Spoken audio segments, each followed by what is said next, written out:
السلام علیکم ورحمۃ اللہ وبرکاتہ۔ الحمد للہ والصلاة والسلام علی رسول اللہ واشهد ان لا الہ الا اللہ وحدہ لا شریک لہ واشهد ان محمدا عبدہ ورسولہ نبینا محمد وعلی آلہ واصحابہ اجمعین۔ آپ اور میرا ملنا یہ ہماری کوشش کا نتیجہ ہی نہیں بلکہ اللہ کا کرم ہے۔ سورۃ الاعراف میں اللہ تعالیٰ فرماتے ہیں کہ جنتی لوگ جب جنت میں جائیں گے تو وہ کہیں گے الحمد للہ الذی ہدانا لہذا، تمام تعریفیں اللہ کے لیے جس نے ہمیں یہاں تک پہنچایا، وما کننا لنہتدی لولا ان ہدانا اللہ، اور ہم ہرگز یہاں نہ پہنچتے اگر اللہ نے ہمیں ہدایت نہ بخشی ہوتی۔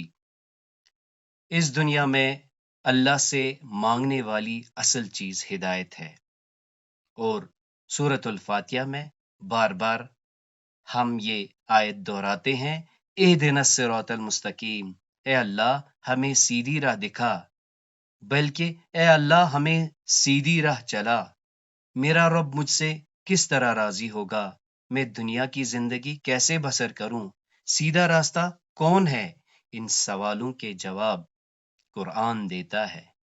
سورۃ البقرہ اور سورۃ الانعام کی آیت ہے، قل ان ھدی اللہ ھو الھدی، بے شک اللہ کی ہدایت ہی اصل ہدایت ہے۔ اللہ کا ارشاد ہے، ذالک الکتاب لا ریب فیہ ھدی للمتقین، اس کتاب میں کوئی شک نہیں، ہدایت ہے ڈرنے والوں کے لیے۔ اور یہ قرآن کس زبان میں اتارا گیا؟ اللہ تعالیٰ سورۃ الیوسف میں فرماتے ہیں، انا انزلناہ قرآنا عربیا لعلکم تعقلون، بے شک ہم نے اس کو عربی قرآن اتارا تاکہ تم سمجھو۔ محمد ریاض رازی صاحب فرماتے ہیں، عربی زبان وہ زبان ہے جسے خالق کائنات نے اپنے آخری رسول صلی اللہ علیہ وسلم سے کلام کرنے کے لیے منتخب فرمایا، اور یہی وہ زبان ہے جس کے ذریعے سے رسول صلی اللہ علیہ وسلم نے انسان کو انسان بننا سکھایا۔ قرآن کی زبان عربی ہے، ہمارے رسول صلی اللہ علیہ وسلم کی زبان بھی عربی ہے، لہذا آئیے عربی سیکھنے کی کوشش کریں۔ خوشخبری، قول رسول اللہ صلی اللہ علیہ وسلم، خیرکم من تعلم القرآن وعلمہ، رسول اللہ صلی اللہ علیہ وسلم نے فرمایا، تم میں سے بہترین شخص وہ ہے جو قرآن سیکھے اور سکھائے۔ اس سے اپنے آپ کو انسپائر اور موٹیویٹ کیجئے۔ خیرکم من تعلم القرآن وعلمہ، آپ کے علم میں یہ بات بھی ہونی چاہیے کہ یہ خیرکم رسول اللہ صلی اللہ علیہ وسلم صحابہ سے فرما رہے ہیں کہ تم میں سے بہتر وہ ہے جو قرآن سیکھے اور سکھائے۔ ایک اور روایت میں آپ صلی اللہ علیہ وسلم فرماتے ہیں، من علم آیتا من کتاب اللہ عز وجل کان لہ ثوابها ما تلیت، یعنی رسول اللہ صلی اللہ علیہ وسلم فرماتے ہیں، جس نے کتاب اللہ کی ایک آیت سکھائی اس کے لیے اس کا اجر تب تک رہے گا جب تک وہ آیت تلاوت کی جاتی رہے گی۔ سورۃ القمر میں اللہ تعالیٰ 4 مرتبہ ارشاد فرماتے ہیں، وَلَقَدْ يَسَّرْنَا الْقُرْآنَ لِلذِّكْرِ فَهَلْ مِن مُدَّكِّرٍ، اور ہم نے قرآن کو نصیحت کے لیے آسان کر دیا، تو ہے کوئی نصیحت حاصل کرنے والا؟ تو جب ہم اردو سے عربی کی طرف آتے ہیں، 65% الفاظ پہلے سے ہی ہمیں معلوم ہو جاتے ہیں، 20% بار بار کے استعمال سے یاد ہو جاتے ہیں، اور 15% خالص ایسی عربی ہے جس کے لیے ہمیں کوشش کرنی پڑتی ہے۔ آگے جانے سے پہلے ایک بار درود شریف پڑھ لیتے ہیں، اللہم صلی علی محمد وعلی آل محمد کما صلیت علی ابراہیم وعلی آل ابراہیم انک حمید مجید،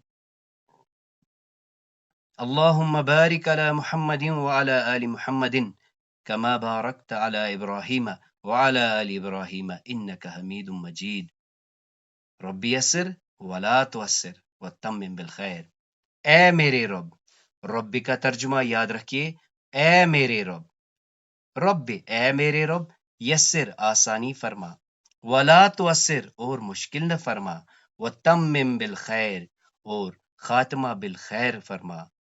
رسول اللہ صلی اللہ علیہ وسلم فرماتے ہیں انما الاعمال بالخواتیم، انما یعنی در حقیقت، اصل میں، صرف اعمال کا دار و مدار بالخواتیم، اختتام پر ہے۔ تو لہٰذا ہم اللہ سے دعا کرتے ہیں وتمم بالخیر کہ ہم اس کلاس میں آئے ہیں، ہم نے یہ کوشش کی ہے، لیکن ہمیں آخر تک لے جانا، کیونکہ رسول اللہ صلی اللہ علیہ وسلم فرماتے ہیں انما الاعمال بالخواتیم۔ اس سے ہمیں ایک لائف لرننگ لیسن یہ بھی ملتا ہے، جو جس کام کا آغاز ہم کریں، کوشش یہ کریں کہ اسے اختتام تک لیں۔ ایک اور دعا پڑھ لیتے ہیں، رب اشرح لی صدری، اے میرے رب میرے سینے کو میرے لیے کھول دے، ویسر لی امری، میرے کام کو آسان کر دے، واحلل عقدۃ من لسانی، اور کھول دے گرہ میری زبان کی، یفقہوا قولی، تاکہ وہ سمجھے میری بات۔ یہ دعا بھی پڑھ لیتے ہیں، اللہم اے اللہ، اللہم انفعنی بالقرآن، اے اللہ مجھے قرآن کے ذریعے نفع پہنچا، اللہم ارفعنی بالقرآن، اے اللہ مجھے قرآن کے ذریعے بلندی عطا کر، اللہم علمنی القرآن، اے اللہ مجھے قرآن کا علم سکھا دے۔ تو آج اللہ کے کرم سے ایک تعارفی کلاس ہوگی، اور اس میں جو چیزیں ہم پڑھیں گے وہ لگ بھگ ہر دن ریوائز ہوتا رہے گا جب تک کہ ہمیں وہ یاد نہ ہو جائے۔ تو سب سے پہلے جب ہم عربی کا آغاز کرتے ہیں تو ہمیں جو عربی کے الفابیٹس ہیں انہیں ہم حروف الہجا کہتے ہیں۔ الف با تا ثا جیم ہا خا دال ذال را زا سین شین صاد ضاد طا ظا عین غین فا قاف کیف لام میم نون ہا واو یا۔ سب سے پہلی بات نوٹ یہ کر لیجئے کہ حروف الہجا 28 یا 29 ہے۔ آپ کے علم میں یہ بھی ہوگا کہ جب بھی الف پر کوئی حرکت آتی ہے، زبر، زیر، پیش یا ساکن ہو، تو اسے ہم حمزہ کہتے ہیں۔ اگر حمزہ کو الگ تسلیم کیا جائے تو ہمارے پاس حروف الہجا 29 ہے۔ دوسری چین جو آپ کو یہاں پہ ملتی ہے لاسٹ میں، یہ جو سیکوینس ہے ہا واو یا، یعنی جب آپ عربی ڈکشنری کھولیں گے تو وہاں پہ آپ کو اسی سیکوینس میں یہ ملیں گے۔ مزید یہ کہ یہ جو واو اور یا ہے ان کو ہم ویک لیٹرز کہتے ہیں۔ تو یہ تو تھے الفابیٹس، یعنی جن سے ہم ورڈز بنائیں گے۔ تو ابھی ہم نے دیکھا کہ جو الفابیٹس ہے جن کو ہم نے 28 یا 29 کہا، تو ان سے جب ہم ان کو ملاتے ہیں تو ہمارے پاس دو سٹرکچرز بنتے ہیں، یعنی جب ہم لفظ بنانے کی کوشش کرتے ہیں، جب ہم ان کو ملا لیتے ہیں تو دو قسم کے سٹرکچرز بنتے ہیں۔ ایک ہوتا ہے بامانے یعنی میننگ فل، جس کا کوئی مطلب ہوتا ہے، اور دوسرا ہوتا ہے بے معنی یعنی میننگ لیس۔ جیسے ہم کہتے ہیں کتاب ایک کلمہ ہے، شتاب، وتاب یہ سب محمل ہے۔ تو پہلی بات یاد رکھیے کہ عربی میں کوئی محمل نہیں ہوتا ہے۔ تو سیدھے ہم آتے ہیں کلمے پہ۔ کلمے کے جو مزید دو اقسام ہم نے یاد رکھنے ہیں وہ یہ ہے کہ ایک ہوتا ہے غیر محتاج، انڈیپینڈنٹ، جسے کسی کی ضرورت نہیں ہوتی۔ کس لحاظ سے بھلا؟ یعنی جس کا میننگ بالکل کلیئر ہوتا ہے۔ اور اس میں ہمارے پاس کیا ہے؟ اس میں ہمارے پاس ہے اسم یعنی ناؤن، اور اس میں ہے فعل یعنی ورب، اور اس کے علاوہ وہ کلمہ، وہ میننگ فل سٹرکچر جو ڈیپینڈنٹ ہو، جس کا میننگ خود سے کلیئر نہ ہو، جو محتاج ہو، جو اسم کے محتاج ہو، جو فعل کے محتاج ہو، تو اسے ہم حرف کہتے ہیں۔ اس کا جو انگلش ایکویلنٹ ہے لیٹرز یا پارٹیکلز۔ تو اس طرح سے ہم نے سیکھا کہ کلمے کے بیسیکلی دو ٹائپس ہوتے ہیں، غیر محتاج اور محتاج۔ غیر محتاج یعنی انڈیپینڈنٹ، اس میں ہمارے پاس اسم اور فعل ہے، اور محتاج میں ہمارے پاس حرف ہے۔ اس کلاسیفیکیشن کو، یعنی یہ جو اسم، فعل اور حرف ہیں، یہ اردو، عربک اور فارسی میں کامن ملتے ہیں۔ اب آئیے اللہ کے کرم سے ہم کلام کا پہلا جز سیکھیں گے۔ تو پہلا جو کلام کا جز ہے اسے ہم اسم یا سپر ناؤن کہتے ہیں۔ یہ اسم کیا ہے؟ اسم نام کے لیے ہوتا ہے۔ انگلش کا اس کا ایکویلنٹ کیا ہے؟ Naming words.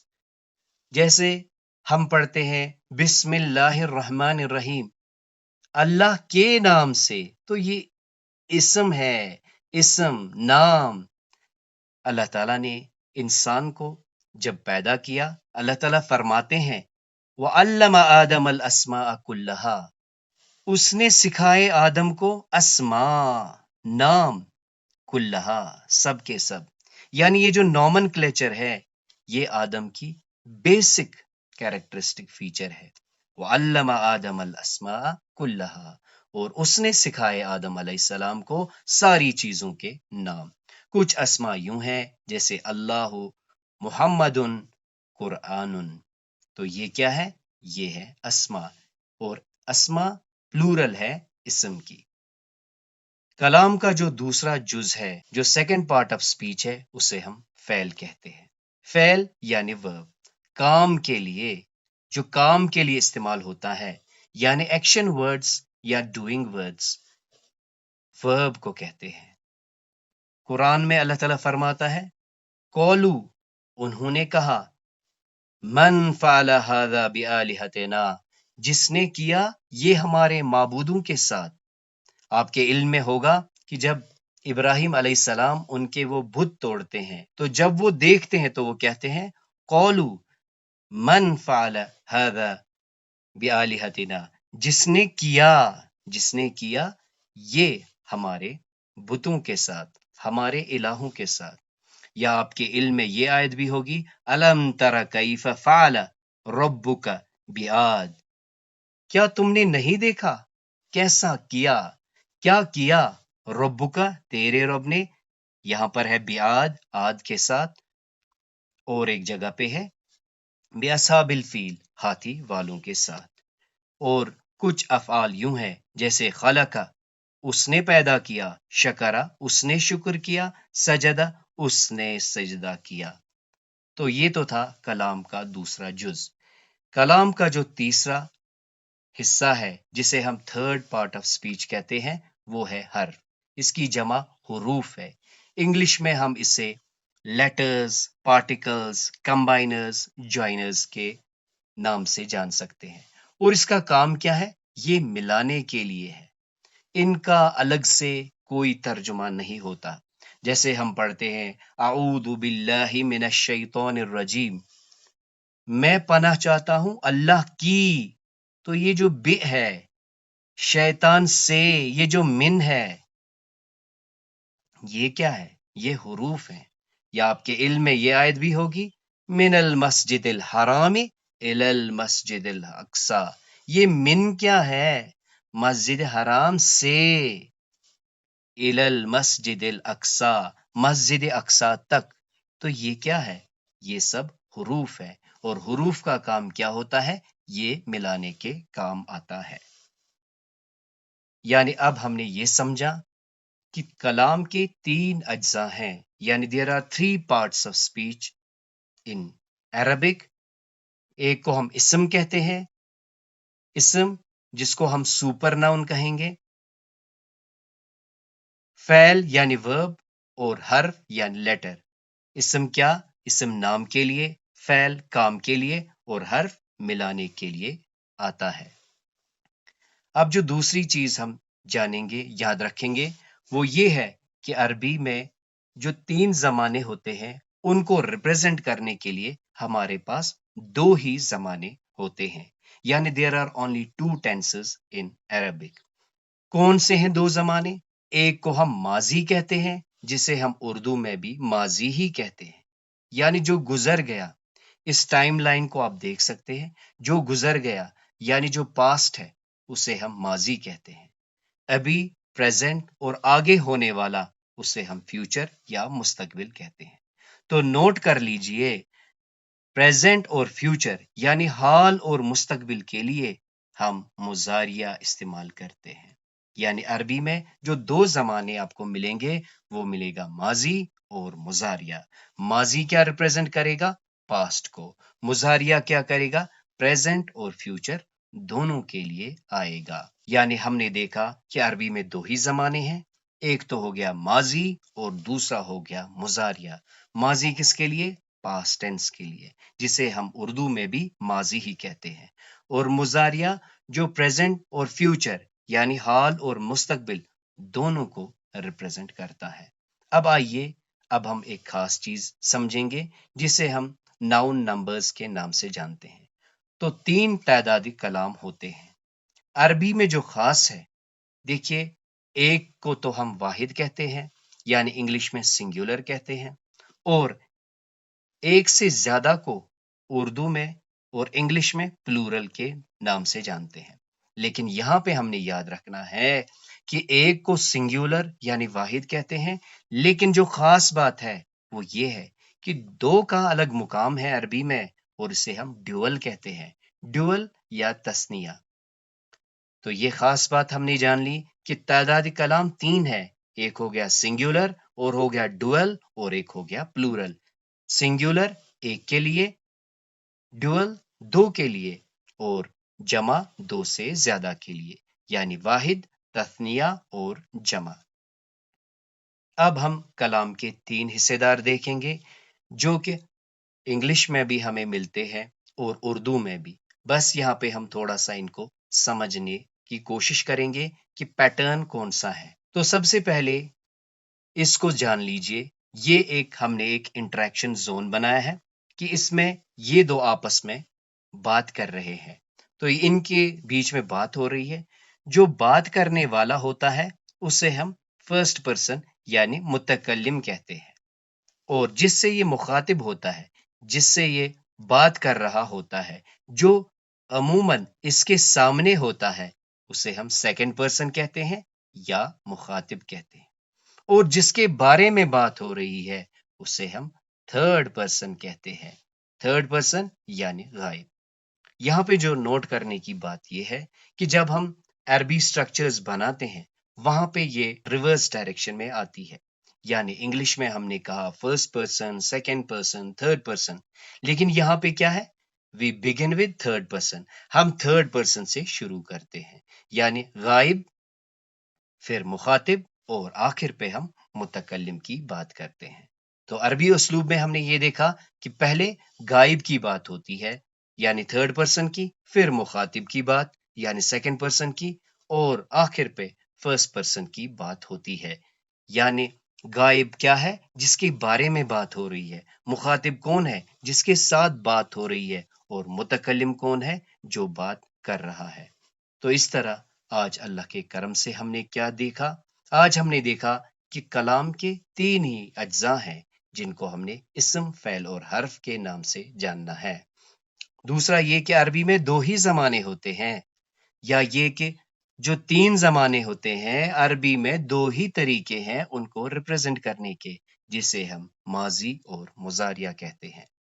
اور تعداد کلام یعنی ہمارے پاس ناؤن نمبر جو ہے اس کے بیسس پہ ہم نے خاص چیز دیکھی، واحد 1، تثنیہ 2 کے لیے، اور 2 سے زیادہ کے لیے جمع استعمال کرتے ہیں.